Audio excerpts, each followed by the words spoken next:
Hola amigos de Contexto. En esta ocasión, Julio Ortega Tous y yo vamos a hablarle de la contaminación, principalmente de esa contaminación por plásticos que invade los ríos, los mares, las calles, donde quiera que nos movemos, vemos los desechos plásticos.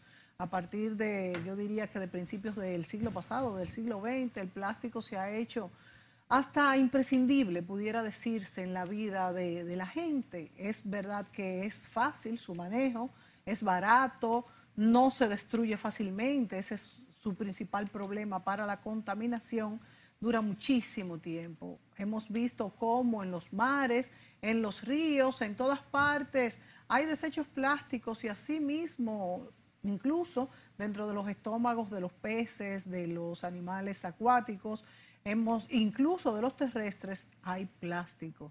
En esta última vaguada, hace un tiempecito, hemos visto cómo, pues en las costas, incluso los periódicos nacionales lo reseñaron, se ha acumulado una cantidad de desechos, una cantidad de basura, pues a la vista de todos. Ahí es que la gente se da cuenta, ¿verdad?, hasta qué punto llega nuestra contaminación cuando se tapan los hidrantes con todos estos aguaceros. Generalmente son plásticos los que lo tapan, pues precisamente no son degradables.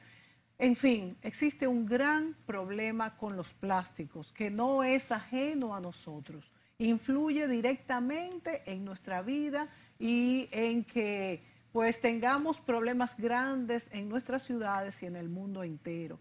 Hemos hablado ya de contaminación aquí en este programa, Julio, pero en esta ocasión hemos querido hacerlo pues precisamente hablando de plásticos. Incluso se dice de que ahora existe un plástico conglomerado, algo así, que es hecho de desechos con plástico. Es como algo que es ya como duro y se encuentra en los mares. Este término se le dio a partir del 2014. Para hablar de este tema y analizarlo, hemos invitado al ecologista Luis Carvajal.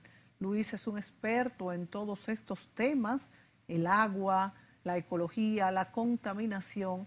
Está con nosotros en esta ocasión para concientizarnos nosotros mismos. Yo creo que cada uno de nosotros necesita concientizarse cada vez más, porque es tan fácil coger una funda plástica, echar todo, ponerla 3 veces para que no se vaya a defundar y luego echarla al zafacón, porque a veces ni siquiera se rehúsa. Y entonces nosotros mismos tenemos que concientizarnos sobre lo dañino que puede resultar esto para el medio ambiente. Y no solamente es un problema de medio ambiente, yo creo que es un problema de casi sobrevivencia de las especies, en el cual este subproducto del petróleo, porque hay que decirlo, es un subproducto del petróleo, ojalá que desaparezca el petróleo, para que desaparezca el plástico también, tiene una característica con relación a las otras basuras, y es que no se reintegra a la tierra o al mar es decir, no es biodegradable, no se puede degradar en decenas y cientos de años y miles en algunos casos de años. Entonces, ¿qué vamos a hacer en una cultura? Yo recuerdo cuando yo era niño, yo tomaba frío en un vasito de papel, un conito de papel. Hoy en día ese mismo vasito es un vasito de plástico. Yo iba al colmado, que era como le decíamos, o a los pequeños supermercados que habían, y las fundas eran de papel, no eran fundas de plástico. Y ahora en todos los sitios le dan una bolsa o funda de plástico, y esa funda va a la basura, o esa funda va al río, o esa funda va a la cuneta, porque tenemos muy malos hábitos de disposición y muy malos hábitos de servicios de recogida de basura. Entonces lo que vimos la semana pasada aquí en la capital, ese espectáculo dantesco, que todavía hoy no lo han resuelto. Señores, hoy lunes 16, que se está grabando este programa, todavía no se ha resuelto. Todavía están con palas mecánicas recogiendo basura, en la cual yo no sé cuál es su composición, pero debe haber un porcentaje altísimo de plástico. Entonces, botellas de agua de plástico, fundas de colmado de plástico, fundas de basura de plástico, vasitos de plástico, es decir, calimete de plástico. Estamos matándonos nosotros mismos y matando a nuestras especies que comparten el planeta. Entonces, la primera pregunta, Luis, es, ¿qué tan grande es el problema y qué se puede hacer? Hay países que han prohibido el plástico, creo que sí, que hay algunos que lo han llegado a prohibir. Sí, hay una serie de iniciativas en muchos lugares. Para entender habría que ver la dimensión del problema. Exacto. A escala planetaria. Fíjate que en el mundo se proyecta que para el 2020 se produzcan 500 millones de toneladas de plástico. ¿Diaria? No, por año. Pero cuando hablamos de 500 millones de toneladas de plástico O sea, por año, estamos hablando de... sabiendo que la de más corta descomposición, pues, podemos estar hablando de 50 a 75 años, estamos hablando de que lo que eso implica para los próximos 20 años, cuando tú lo multiplicas, son cantidades que no tiene el planeta capacidad de soportar. O sea, el plástico, como muchos otros factores de contaminación, llegó a un límite en el que tiene un impacto reversible de manera inmediata sobre, o sea, que se revierte, perdón, sobre la población humana de manera inmediata a un costo impagable. Porque cuando se habla de plástico, lo primero que la gente ve es que se produce a muy bajo costo. Exacto, que es muy práctico. Pero si yo tengo una fundita que me costó prácticamente nada, pero ella va a durar 300 años para degradarse y en el proceso de degradación... No, son gratis. Tú vas a un supermercado y tú la coges gratis. Sí, te la dan gratis, pero en el sistema de comercio es gratis porque para el que la adquirió es de muy bajo valor y el precio de la funda te la están cargando en los productos que tú llevas. Claro. Y lo mismo te ocurre con el vasito, es de muy bajo precio cuando tú lo compras, pero a la naturaleza le cuesta demasiado. Si uno calcula la energía y los recursos que invierte la naturaleza, ese costo es realmente altísimo. Y estamos de nuevo frente a uno de los fenómenos en que al externalizar el costo, cargarlo a una economía general, cuando todavía los factores de acumulación en la naturaleza no golpeaban a las economías, pero hoy no hay una sola economía en el planeta que no esté golpeada por los plásticos. Y a veces hablamos de la visual, pero estamos en un país turístico con un uso intensivo de las playas. Y no existe. Y de las costas. Incluyendo las playas que vemos más limpias, playas que no estén saturadas de plástico, y no del plástico grandote que vemos, porque los plásticos se clasifican como basura en 4 tipos en función de su tamaño. Lo que llaman los macroplásticos son estas fundas, los vasos, los mesoplásticos, cualquiera que esté por debajo de los 25 milímetros hasta los 5 milímetros de meso, y de 5 milímetros a una micra se llaman micro, y luego tú tienes ya los nanoplásticos. Al final... Tú no los ves. Tú no los ves, ni los microplásticos tampoco los ves, y son los de mayor impacto. ¿Qué ocurre?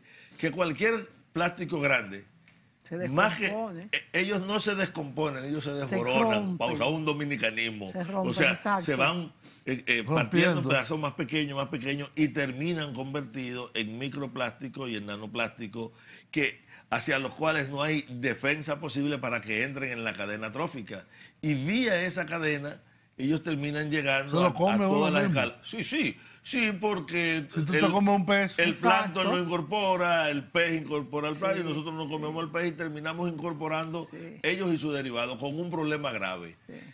El plástico, digamos que es, hablamos para el público, para los técnicos me van a perdonar la expresión, una especie de imán para una serie de sustancias bioactivas muy perjudiciales. Los clorofenilos, para muchas sustancias. ¿Por qué? Porque ellos terminan concentrándolo. Mira, todos los plásticos, ¿qué es un plástico? Un plástico es una unidad única que se multiplica muchas veces a un polímero, ¿de acuerdo? Y tú tienes, fíjate que todos los plásticos se llaman polietileno, propileno, poliestireno, que es el famoso FON que tanto usamos, y todos tienen en característica, uno, que ellos no reaccionan, no sé, no interactúan con el agua. Hay dos que tienen una fuerte capacidad de atracción de otras partículas orgánicas. Porque con el calor, por eso es este material, el que dicen el plastiglomerado. Sí, porque te sirven para aislar, son grandes aislantes del calor. La humanidad, y voy a gastar unos segundos en defender, entre comillas, el plástico, porque yo creo que la humanidad no hubiera podido dar respuesta a muchos problemas, sobre todo a los problemas de la contaminación cruzada y a cierto tipo de almacenaje sin los plásticos. O sea, los plásticos constituyeron un momento de avance tecnológico sobre el cual no hubo ni una reflexión, ni una planificación en gran escala y en la cual la lógica del precio marcó toda la racionalidad que operó en torno a su desarrollo. Pero conservar un producto, por ejemplo, una fruta que se te puede humedecer en una funda de plástico, podía ser más práctico que conducirla en un material que podría contaminarse. Pero a la larga, ese problema universalizado a todo, y sobre todo en una cultura del bajo consumo, o sea, de lo desechable, a los europeos les gusta decir el usar y tirar, esa cultura de yo consumí el vaso y lo tiré, hace que el costo ambiental de lo que yo me tomara, fuera un poquito de agua, sea ecológica y económicamente impagable. Nosotros no lo vemos en términos económicos porque en el momento en que el plástico pasa por nuestras manos y lo utilizamos, no vemos el valor económico, pero lo que le está costando a la economía mundial abordar el problema de plástico, lo que implica en términos de problemas de salud. Se calcula que entre un 15 a un 18%, estoy dando datos de la Comunidad Económica Europea, que hace de enfermedades metabólicas en los países de la Unión están asociados de alguna manera a factores de contaminantes vinculados al plástico o a los productos que de ellos se generan. Y cuando lo llevaron al presupuesto de los sistemas de salud, para ellos representó alrededor de un 20% de los presupuestos de su sistema de salud. Mío. En Dominicana yo no puedo dar un número porque no tenemos esos estudios. Tu pregunta, nosotros no tenemos estudios ni siquiera de los volúmenes.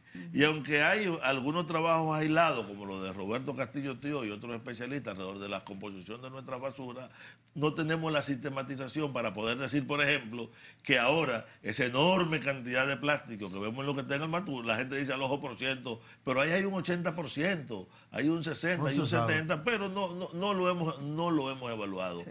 Como en el sistema de recogida, no es una recogida y separación, porque no tenemos la maquinaria, los equipos para trabajar eso. En última instancia, el problema del plástico es un problema de cómo una sociedad se ve y se mira en perspectiva y cómo yo planifico para lo que yo estoy viendo que es negativo no ocurra y potencializar lo que es positivo. Por eso es que tenemos que clarificarle a la gente, enseñarle pues con gráficas hasta qué punto nos afecta este plástico indiscriminado, este manejo, estos desechos plásticos, para que nos demos cuenta de que realmente sí tiene una consecuencia, porque es que yo creo que la gente no está consciente de hasta qué punto los plásticos están dañando el medio ambiente y a usted mismo. Vamos a la pausa, Luis. Bien. Volvemos con el próximo segmento.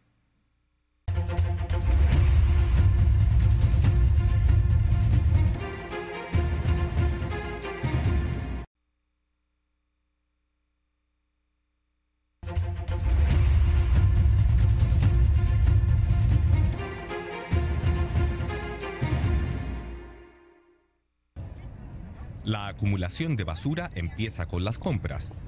Bolsas de plástico y productos que se envasan en plástico. Frutas y verduras se venden en bolsas finas de plástico que se encuentran por todas partes y son gratis. Se usan solo una vez y luego acaban en el cubo de la basura. Se estima que en todo el mundo el consumo anual es de 1 billón de bolsas. En Europa, daneses y finlandeses consumen 4 bolsas de media. Los irlandeses 18 y los alemanes 64 bolsas al año. Y en el este de Europa las cifras se disparan.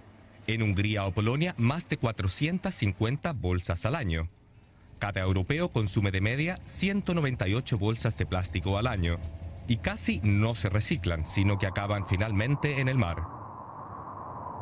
En acciones de limpieza, los ecologistas recogen grandes cantidades de plástico en las playas.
Muy bien, amigos. Ahí veíamos unos videos, uno sobre la Unión Europea, cómo se abusa del plástico.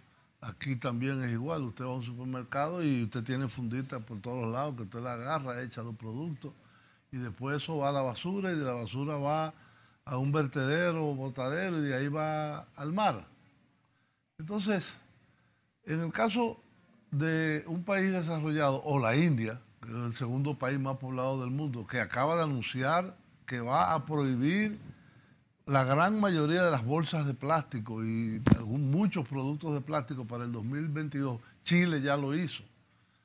Prohibió las bolsas de plástico en los lugares de expendio comerciales. Pero esos países no viven del turismo, no viven de sus recursos naturales y de sus costas. Y nosotros, un país sobrepoblado, porque tenemos una población demasiado alta, vivimos, una gran parte de la actividad económica nuestra es el turismo, es traer personas a nuestro clima, a nuestro sol, a nuestras playas, y en las playas o se encuentran con un basurero y con plásticos ya sea flotando o peor, que son hundidos. Entonces, Luis, esta realidad que prácticamente nos está ahogando, ¿qué se está haciendo en el país? Las autoridades. Bueno, las autoridades están haciendo tres cosas. Voy a empezar por la primera, que es bulto, o sea, haciendo bulto, porque lo primero que necesitamos de las autoridades es un plan estructurado que sea conocido por toda la población para que la población sea partícipe, donde los sectores industriales, donde el sector comercio, donde sectores como el sector turismo, unido a las municipalidades, claro, aborden una política integral de manejo de desechos. Medio ambiente. Porque todo proceso, sí, medio ambiente y absolutamente todas las instancias de la sociedad, salud pública, tienen que ser partícipes, pero tiene que haber una política estructurada, nacional, con planes concretos, con recursos, más recursos que palabras. Y lo primero que se está haciendo es un bulto alrededor de eso, o sea, haciendo creer que se hace. Ahora, hay acciones que se han tomado. Cuando aquí se anuncia un programa como el de Quisqueya Limpia, Dominicana Limpia, uno dice, oye, qué bien, por primera vez parece que nos estamos aproximando a la posibilidad de tener una política de Estado. Pero ocurre que esa política es una política que viene desde un despacho, opera sobre la base efectista de una serie de designaciones, más que hacer una incorporación participativa de la sociedad. Lo que logra es crear una instancia burocrática en paralelo a las existentes, maneja una relativa concentración de poder que termina gastando, como ocurre siempre, más en decir que se está haciendo que en lo que se está haciendo. Y lo tercero, yo creo que es importante que lo sepamos, nosotros seguimos en un crecimiento sin una política de ordenamiento del territorio. Ordenamiento del territorio es un planteamiento, un reclamo de esta sociedad desde hace muchos años.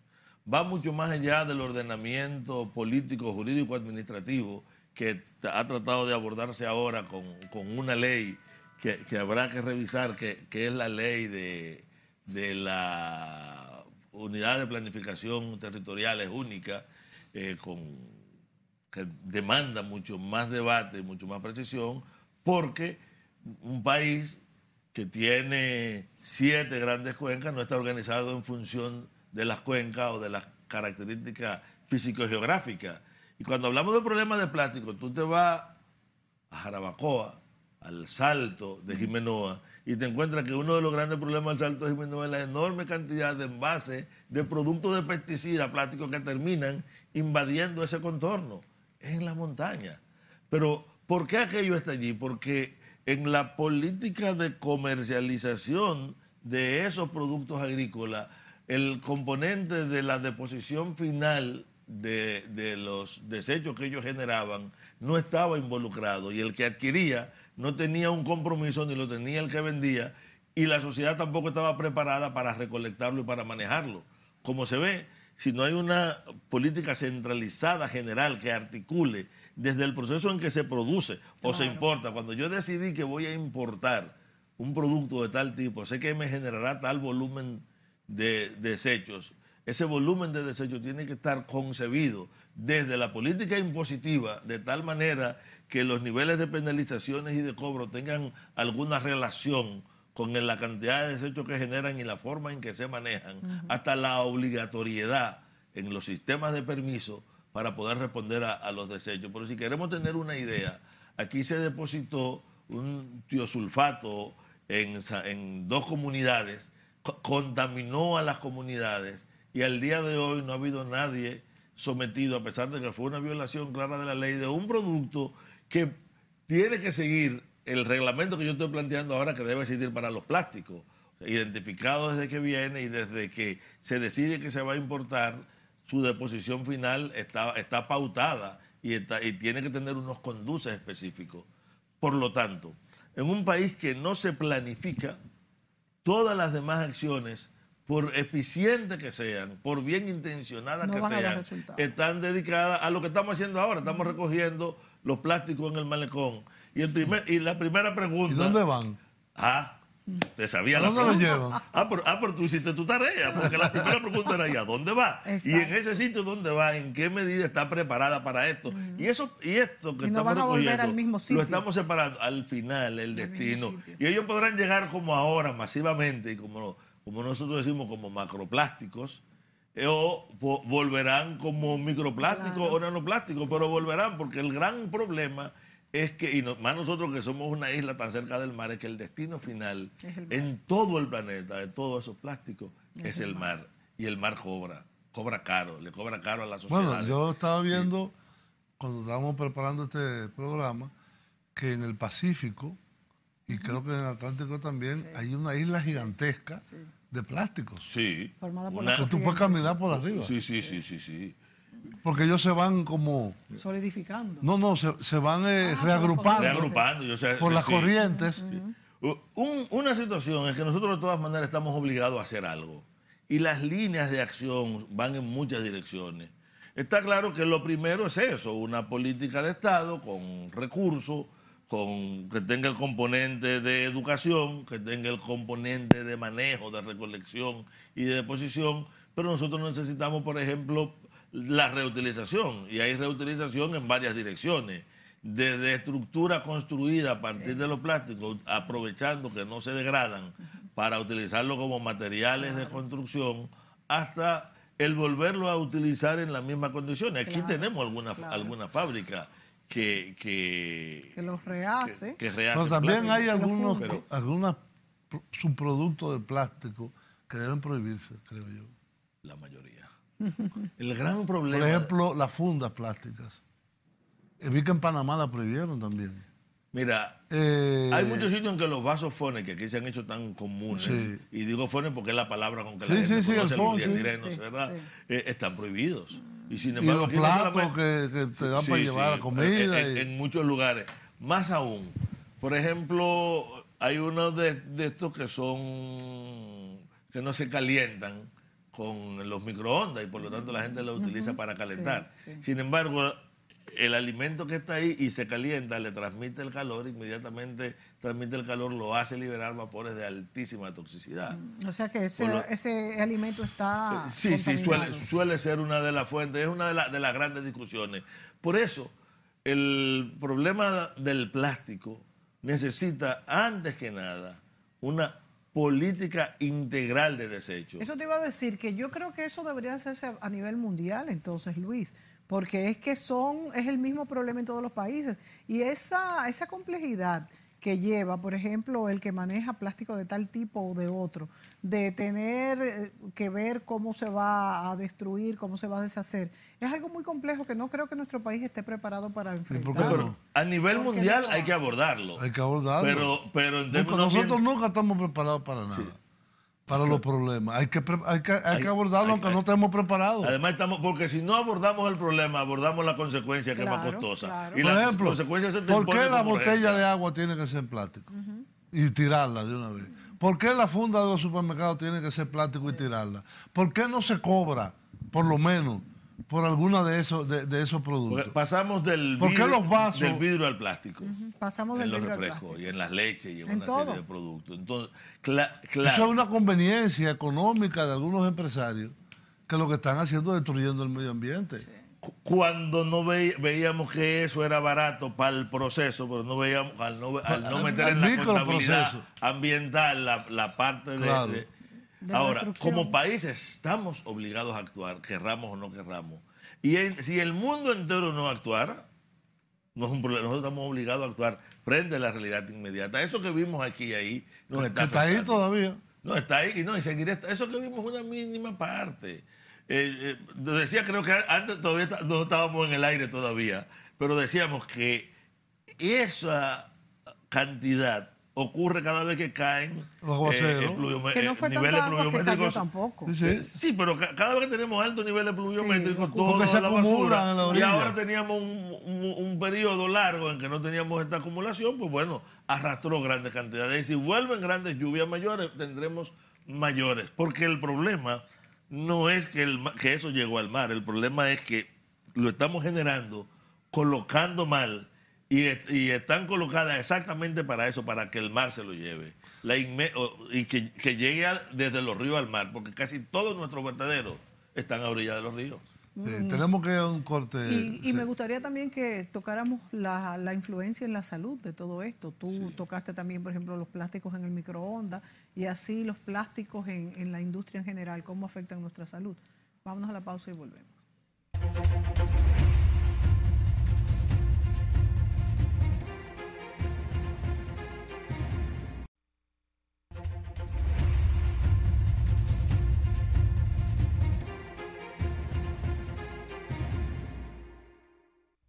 La nueva ley podría reducir hasta en un 20% el uso general de plásticos en Panamá, país pionero en la región en unirse a la campaña Mares Limpios del Programa de la ONU para el Medio Ambiente. Desde el 20 de enero los comercios en Panamá tienen 1 año y medio para dejar de utilizar las bolsas plásticas de polietileno y ofrecer bolsas reutilizables que deberán ser vendidas a los consumidores. Los negocios que incumplan con la normativa serán multados y ese dinero se utilizará para financiar programas de reciclaje y educación ambiental. Panamá se une a iniciativas de países como Antigua y Barbuda, que prohibió las bolsas desechables en 2016, y Colombia, que comenzó a aplicar un impuesto a este producto desde el año pasado. La ciudad de Buenos Aires, en Argentina, también se ha declarado en contra de las bolsas de plástico y las prohibió desde el 1 de enero de 2017. En Chile, el Congreso Nacional trabaja en la aprobación de una ley para prohibir el uso de estas bolsas en las comunas costeras y permitir a los demás municipios exigir las mismas medidas. El gobierno chileno estima que el 30% de las bolsas plásticas del país terminan en el océano. Por su parte, Costa Rica, que también hace parte de la campaña Mares Limpios, al igual que todos los países mencionados, está en el proceso de un plan nacional para erradicar los plásticos de un solo uso, como las bolsas, las pajillas o las tapas de tazas de café, y reemplazarlos con materiales renovables. 1 billón de bolsas plásticas terminan en los océanos del mundo cada año y amenaza la vida de alrededor de 600 especies marinas. Panamá, con casi 3.000 kilómetros de costa, tiene una posición estratégica para frenar esta situación y ofrecer protección a cientos de especies, tales como la tortuga carey o la ballena jorobada, quienes permanecen amenazadas. Más de 30 países que cubren el 40% de las costas del mundo hacen parte de la campaña Mares Limpios y trabajan en leyes para disminuir el consumo excesivo de plásticos y toman otras medidas de protección, tales como establecer reservas marinas o limpiar sus playas.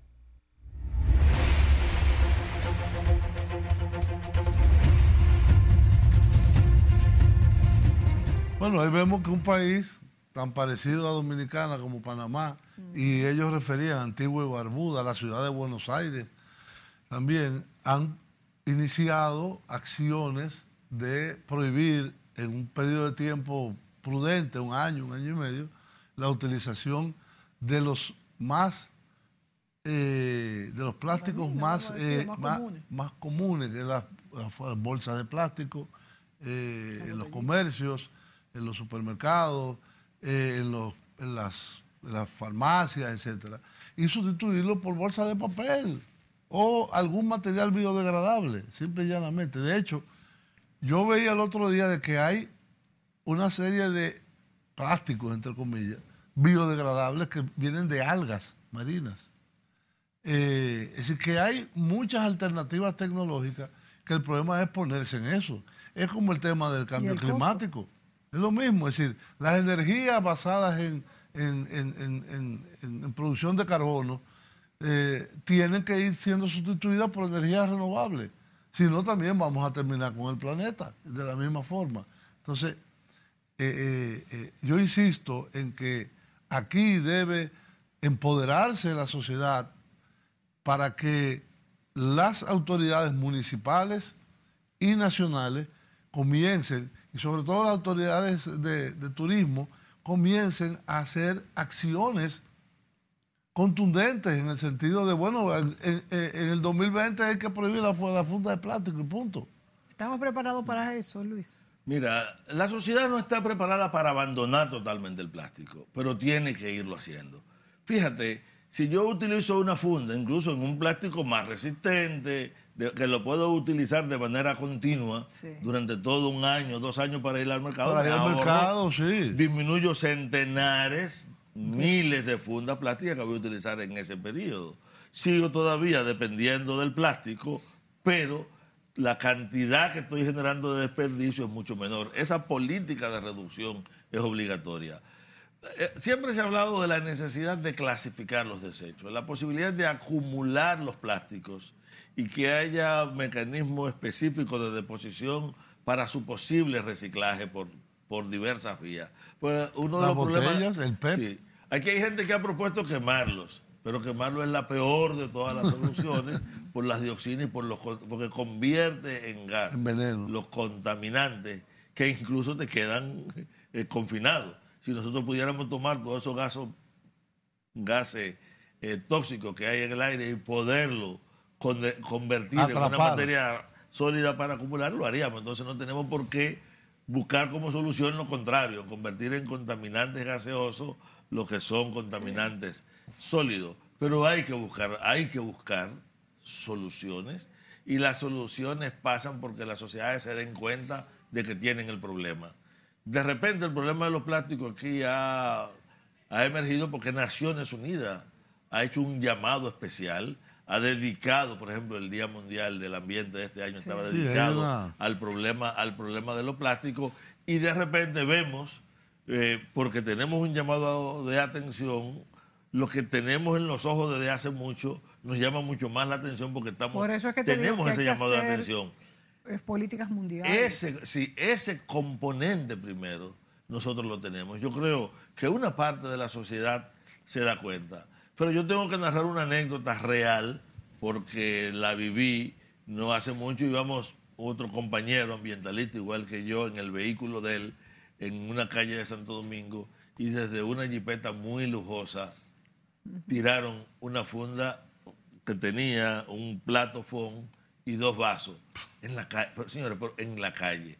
Sí. Como estábamos próximos a un semáforo, él bajó rápidamente. Él venía conduciendo y bajó a decirle. Y bueno, yo bajo detrás para evitar, pensando que podía haber algo. Y señores, cuando vuelven, yo me voy a reservar nombre y eso. La persona que en ese vehículo venía un subsecretario de Estado de la República Dominicana. A nosotros nos resultó tan tan doloroso. Más doloroso aún era que lo conocíamos. ¿Y cuál fue la respuesta de esa persona? No, dijo que no fue. Ellos dice, en realidad fue desde atrás. Parece que fue un militar que venía con ellos atrás, pero la responsabilidad de lo que están es de lo que está en el vehículo. Pero eso nos llevó a nosotros a entender que ahí no había un problema ni de educación, ni de nivel social o de ingresos, ni de falta de alternativa. Ahí había un problema no solamente de educación, sino de responsabilidad ciudadana. La mejor manera también de ir haciendo conciencia, que a la larga es la única manera, es introducir el tema en las escuelas, públicas y privadas.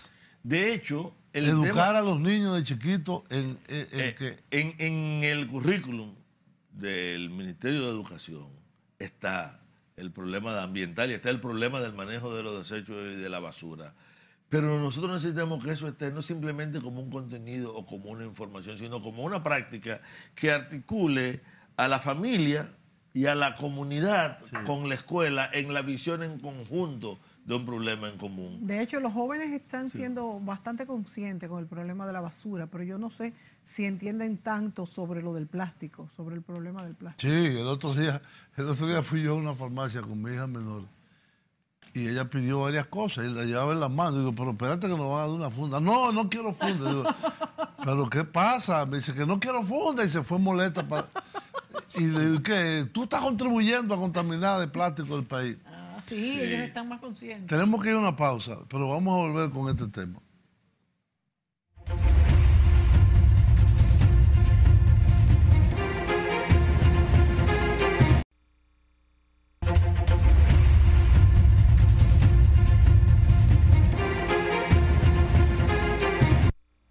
There's something I need to tell you. This relationship isn't working. It isn't good for me. I'm breaking up with you. It's not me, it's you. I became dependent on you. And you were always there for me, even when I was at my worst. But I didn't realize the damage you were doing. You created a toxic environment. Not just for me, but others too.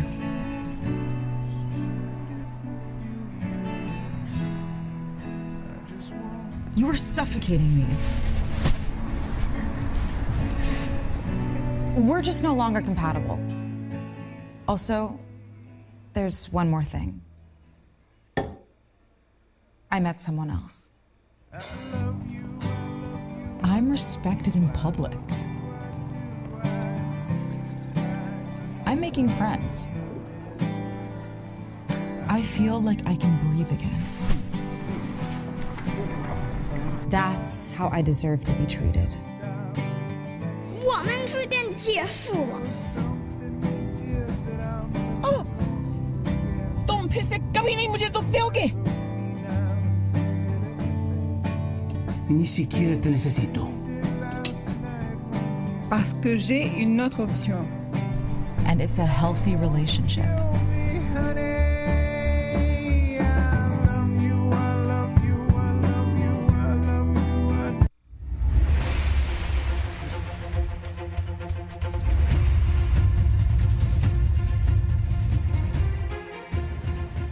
Bien, amigos, esa es una campaña que comenzó las Naciones Unidas este año. Se llama Rompe con el Plástico. Es una campaña de concientización de que la gente utilice otro tipo de envase en vez de botella plástica, que use termos permanentes, vidrio, etcétera, muchas otras cosas. Nosotros podemos tener aquí vasos plásticos también, y no lo tenemos. Claro. Entonces algo que puede irse haciendo, como aquello bueno, uno no puede ir al supermercado y no tomar las bolsas, porque ¿cómo se lleva la compra? Hay un supermercado que te lo dan en caja, en caja de cartón. Sí. O te venden las bolsas. ¿Aquí? Sí, sí, hay varios. Sí. Sí, hay varios. Las bolsas reusables. Las bolsas reusables, sí, claro. Sí, sí. Entonces, es una de las salidas. Claro, claro. Pero definitivamente debemos de avanzar, por lo menos lo que son esas bolsas de supermercado, de farmacia, de lugares que tú la usas una vez y la tiras a la basura. que irlos cambiando por otro tipo de material biodegradable, que puede ser papel, que puede ser las botellas plásticas. Las bolsas, por ejemplo, para la basura, ¿por qué se cambiarían? Las bolsas de la basura es más difícil. Sí, es más difícil. Fíjate, hemos dicho de que no hay que hacer un abandono total del plástico. No. Hay que avanzar hacia un uso menos dañino y donde el plástico ayude a utilizar menos plástico. Exacto. Por ejemplo, hay plásticos que son reusables de manera continua, pues yo prefiero el plástico reusable que el que voy a utilizar una única vez. Sí. Hay unos vasos duros de plástico que pueden lavarse y volverse a utilizar. Frente a estos vasitos que yo uso una vez, debo destruir y botar. Entonces, ese cambio gradual, frente también a prohibiciones absolutas, allí donde los componentes plásticos son innecesarios. Por ejemplo, los confetis de plástico que se utilizan en espectáculos para adornos, que tiran millones de micropartículas. No, hay de plástico. ¿Por eso? Hay unos que vienen muy livianitos que lo ponen y son en plástico. Y lo ponen a propósito para que incluso cuando el aire le dé, ellos estén en el aire y se mantengan. Son más ligeritos, pero los hay de plástico, eso hay que prohibirlos. Bajo este esquema que eso debería hacerlo ¿quién? ¿El gobierno, el medio ambiente, el ayuntamiento? Eso son políticas, tienen que ser políticas de Estado. Sí. Se trata de allí donde el tipo de plástico no desempeña una función primaria o puede ser sustituida por otra vía. Tienen que haber políticas que vayan desde decisiones de carácter administrativo. Tú lo que no puedes hacer es una prohibición absoluta cuando tú no tienes alternativas. Claro. Nosotros no podemos decir hoy prohibimos el plástico, porque no es verdad que la sociedad pueda mañana, también. Pero podemos dar plazo y establecer medidas con programas eficientes, bien planificados, que vayan induciendo a la disminución radical en el manejo de plástico. Pero nosotros tenemos que tener formas de manejar el plástico que se convierta en desperdicio. ¿Cuándo se generalizó el plástico en el mundo? ¿En los 50? Sí, a partir de la tercera década, cuarta, tercera década del siglo pasado, cuando la petroquímica creció, y fue después de la Segunda Guerra Mundial, que ya nos fuimos masivamente sobre el uso del petróleo, que vino la cultura del plástico. Pero de los años, hay un trabajo que publica Greenpeace, que hace una cronología del plástico y dice que entre los años 40 y 80, en esos 40 años, nosotros pasamos a ser, la humanidad pasó a depender del plástico casi en su totalidad. Que la inmensa mayoría de los productos que podían empacarse en latas metálicas, en empaques de vidrio, en papel o en cartón, fueron sustituidos para el plástico, pasaron al plástico. Y de hecho, del plástico que hay en Europa, nosotros no tenemos esa estadística, por eso doy esa. Alrededor del 75 al 80% está asociado con envases. Por ejemplo, con lo que se recubren los vegetales, al ser transparente, es difícil pues sustituirlo. Incluso han hablado hasta de ponerle las letras con láser. Uno de los asuntos que se ha planteado ahí, ¿por qué es obligatorio cubrirlos? Si es posible, en función de las técnicas de manejo, pero nosotros hemos adecuado toda la tecnología de manejo, de conservación, de evitar la contaminación cruzada, de manejo de inocuidad. Lo hemos hecho descansar sobre el plástico. ¿Hay algunas acciones o asociaciones o grupos de sociedad civil aquí que tengan un programa específico nada más de lucha contra el plástico? De lucha contra el plástico no, pero sí hay varias entidades dedicadas al problema de la basura. ¿Sirve de algo clasificar la basura, hay un grupo Luis? Interesante que es, sirve de algo si el sistema de recolección lo toma por separado. Pero, por ejemplo, nosotros iniciamos en la universidad un programa de clasificación y recuerdo que en Engombe, en todos los sitios, donde está la Facultad de Ciencias Agronómicas y Veterinarias, que yo trabajo en todos los sitios, teníamos los salarios separados, plásticos. Pero la gente no tiraba juntos. No. La respuesta fue muy eficiente, pero al final se recogía juntos y no teníamos lugares específicos de deposición. Claro. Si yo tuviera que el camión pasa un día o a una hora determinada para recoger los orgánicos y en otra hora para recoger lo que es metal y vidrio, pues la clasificación fuera perfecta. Y si pero lo si tuviera haciendo... para los plásticos separados, fuera perfecto. Pero nosotros no tenemos un sistema de recolección separada, ni siquiera tenemos un sistema de recolección eficiente de todo junto. Exacto. Muy deficiente. Exacto. Señores, se nos acabó el tiempo. Luis, muchísimas gracias. Este tema tenemos que seguir conversando y concientizándonos nosotros y a ustedes para que podamos vivir con el menos plástico posible. No es descartarlo, es simplemente o reusarlo o pues llevar sus bolsas que pueden ser de tela o de cualquier otro material. Tenemos que ir sacando poco a poco el plástico de nuestras vidas. Gracias. Gracias, Luis. Gracias a ustedes.